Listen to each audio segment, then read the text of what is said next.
कहते हैं कानून के हाथ बड़े लंबे होते हैं। पुलिस ने आंध्र प्रदेश से रोड रेज हत्याकांड में शामिल 9वें आरोपी को गिरफ्तार कर लिया है। ये मामला 1 साल पहले का है, जिसकी खबर हमने मीरा भाईंदर की 3 खबरों में दिखाया था।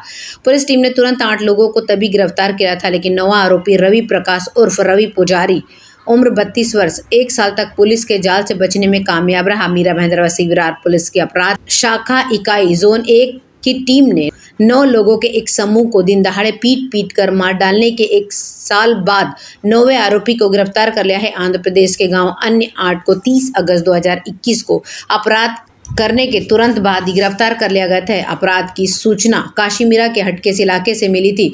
मृतक की पहचान मीरा रोड के सिल्वर पार्क निवासी शुभम शांताराम भूवत उम्र 28 वर्ष के रूप में हुई थी। पुलिस के मुताबिक काशीमीरा में हटकेस इलाके में फॉर्चून हाइट बिल्डिंग के पास एक तेज रफ्तार बाइक सवार ने लाल रंग की टी-शर्ट पहनकर उसे ओवरटेक कर दिया था। घटना से आक्रोशित आरोपियों ने बाइक सवार की तलाश शुरू कर दी थी। थोड़ा आगे आरोपी ने भूवत, जिसने लाल टी-शर्ट पहनी हुई थी, को देखा और एक क्रूर हमला किया, जिससे वह मौके से भागने से पहले ही सिर और अन्य चोटों के साथ खून से लथपथ हो गया। भूवत को पास के अस्पताल में ले जाया गया, जहां उसे मृत घोषित कर दिया गया। दरअसल ये मामला एक गलतफहमी का था। जिस लड़के को मारा गया था वो ओवरटेक करने वाला बच्चा नहीं था, बल्कि वो तो कोई और ही निकला, लेकिन सिर्फ उसने लाल रंग की टी-शर्ट पहनी थी, इसलिए वो मारा गया। वरिष्ठ पुलिस निरीक्षक संजय हजारे के नेतृत्व में पुलिस टीम ने मामले की जांच की थी और इस भीषण अपराध में शामिल होने के आरोप में 8 लोगों को तुरंत गिरफ्तार कर लिया था। हालांकि उनके एक साथी की पहचान रवि प्रकाश और रवि पुजारी के रूप में हुई थी, जो 1 साल तक पुलिस के जाल से बचने में कामयाब रहा। गुप्त सूचना के आधार पर पुलिस टीम ने पुजारी को आंध्र प्रदेश के एक गांव से गिरफ्तार कर लिया है। पुलिस निरीक्षक जितेंद्र पाटिल ने कहा, आरोपी को अदालत में पेश करने के बाद उसे 3 दिन की पुलिस हिरासत में भेज दिया गया है। इसी बीच उसके सभी 8 सहयोगी जेल में हैं, जबकि सभी आरोपियों के खिलाफ आईपीसी की धारा 302, 143, 147 और 149 के तहत मामला दर्ज किया गया है। पुलिस को मृतक की टी-शर्ट के रंग के कारण गलत पहचान का मामला था। आगे की जांच इस केस में चल रही है। अंतिम दिन विसर्जन के लिए 2100 पुलिसकर्मी और 750 होमगार्ड अलर्ट पर।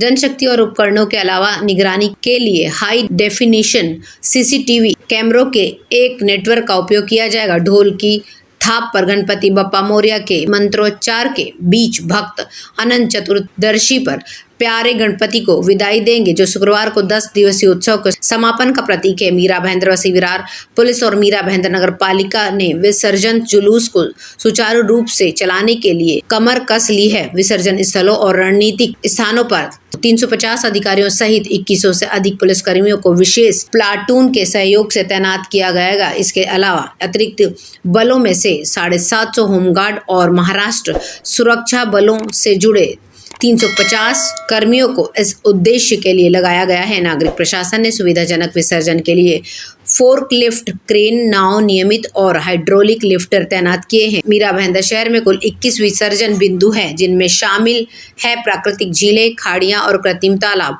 जनशक्ति और उपकरणों के अलावा निगरानी के लिए हार्ड डेफिनेशन सीसीटीवी कैमरों के एक नेटवर्क का उपयोग किया जाएगा। मीरा भाईंदर व विरार प्रमुख सदानंद दाते, नगर आयुक्त दिलीप ढोले और उप नगर आयुक्त मारुति गायकवाड़ व्यक्तिगत रूप से व्यवस्थाओं की निगरानी कर रहे हैं। इस बीच सादी वर्दी वाले पुलिसकर्मी उपद्रवियों को बाहर निकालने और उनके खिलाफ कड़ी कार्रवाई करने के लिए भीड़ में शामिल होंगे। अधिकारियों ने कहा है कि इस क्षेत्र में अनंत चतुर्दशी पर लगभग 21,000 विसर्जन होते हैं। हालांकि इस साल मूर्तियों में 10% की वृद्धि की उम्मीद है। मीरा भाईंदर नगर पालिका ने सड़कों और बिजली के खंभों, पेड़ों पर बैनर लगाना प्रतिबंध कर दिया था। नगर पालिका द्वारा तय किए गए होर्डिंग्स पर ही बैनर लगाने की अनुमति है। वहीं राजनीतिक नेता बिना इजाजत सड़कों और बिजली के खंभों पर बैनर लगाकर शहर की बदहाली करके नजर आ रहे हैं। मीरा भाईंदर शहर में सड़कों और अन्य जगहों पर लगे अनधिकृत बैनर शहर को विकृत करते हैं और पर्यावरण को भी नुकसान करते हैं। इसलिए हाई कोर्ट के आदेश के बाद नगर पालिका ने 3 साल पहले ही अनधिकृत बैनर पर प्रतिबंध लगा दिया था। शहर को बैनर मुक्त बनाने के लिए महापौर डिम्पल मेहता, आयुक्त बालाजी खडगांवकर, उप महापौर चंद्रकांत वैती ने बैनरों पर प्रतिबंध लगाने का प्रस्ताव लाकर महासभा में मंजूरी दे दी थी। तब से अब तक नगर पालिका द्वारा तय किए गए स्थानों पर ही बैनर लगाने की अनुमति दी गई है। प्रस्ताव में अवैध रूप से बैनर लगाने वालों के खिलाफ आपराधिक आरोप दायर करने को मंजूरी भी दी गई है, लेकिन राजनीतिक दबाव के चलते अनधिकृत बैनर लगाने वालों के खिलाफ प्रशासन कोई कार्रवाई करता नजर नहीं आ रहा है।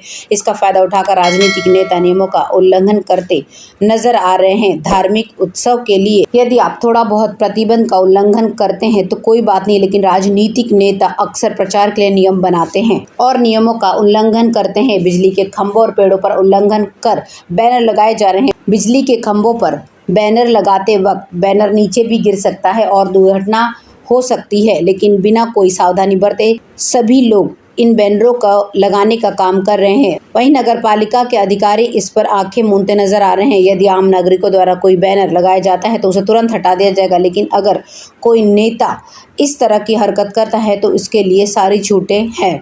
नगर पालिका के अधिकारी इन राजनीतिक ताकतों के सामने अपना मुंह बंद करे हुए खड़े हैं, इसलिए सामाजिक संगठन नियमों की धज्जियां उड़ाने वालों के खिलाफ कार्रवाई करने की योजना बना रहा है।